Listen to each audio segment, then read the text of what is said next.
Page 34, Sidewalks of New York. At the top of the page, they're introducing what they call a legato pedaling, another style of pedaling.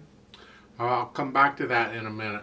First, I want to talk about the right hand in this piece. Now, this is in the key of B flat major, all right? It has two flats, B flat and E flat, so all the B's and all the E's are flatted automatically.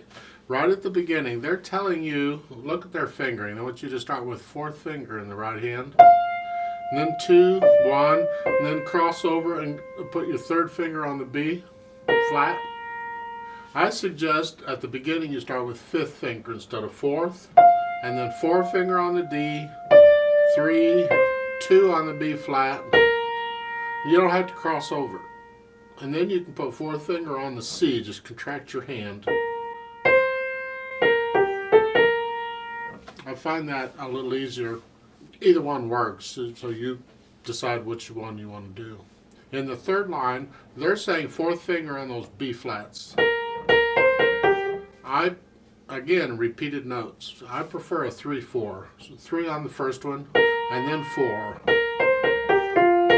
Now in the third measure over there, in the third line, that is a 2 on that B flat. So be careful, because you just played a G with the 2, and you have to go up.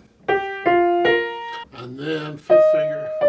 Last line, first measure, I prefer a 5-4 for those two notes. The reason is because you just played that D with the fourth finger in the measure before. So 5-4.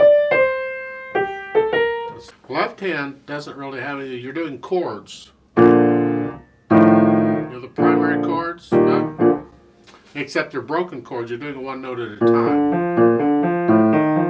Again, I'm just rolling my hand. I'm just shifting the weight from one finger to the other, and just it's a roll. Let's get back to this infamous pedaling thing. There's different names for this legato pedaling, all right? The continuous pedaling, legato pedaling, the smooth pedaling.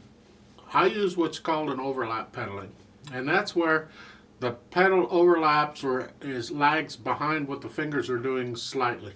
For instance, you see the symbol for has a little pulse. That just means the pedal comes up and back down immediately. Well, at the beginning of this, they're doing this with each measure. So what I suggest you do, play the notes first and then the pedal. And then next measure, play the notes and then lift the pedal up and put it right back down.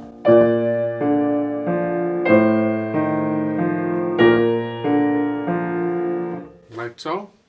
So it overlaps, the pedal overlaps what the fingers are doing. What this does is it ensures always you have sound. You don't have to be as exact.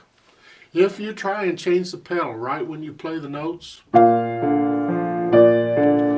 if you're accurate, that works out, it's there. But if you're a little off, you can actually lose the sound and it's dangerous. It's much easier and it's much better. You'll find a lot of people use it if you let the pedal lag just a little bit of what the fingers are doing.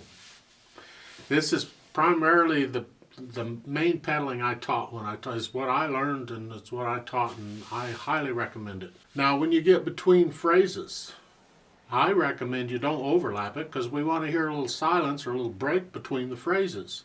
So it's like at the end of the first line, at the beginning of the second, those are two different phrases. So I'm going to lift the pedal up right before I play the notes in the second line, so I get a little silence there. So the last measure of the first line to the first measure of the second line is this. So the hands did this, well the pedal did this with them, right? It's all together. In this piece, it looks like most of the lines, no, the third line doesn't. Third line, the first 3 measures is one phrase, and then the last measure is a different one. So there, I wouldn't do an overlap between the last 2 measures of the third line because we want a little silence. So if I do the last 2 measures of the third line, it's here. So I'm going to let the hands come up and down, and the pedal's going to come up and down with them. Then at the end, of course, the pedal and the hands all come up at the same time. And that's overlapping pedal. So let's try this out. Bring out the melody. It's in the right hand. That's what we want to hear. I'll give us 3 counts. It's in 3/8 time. And we're counting eighth notes here, right? 1, ready, go.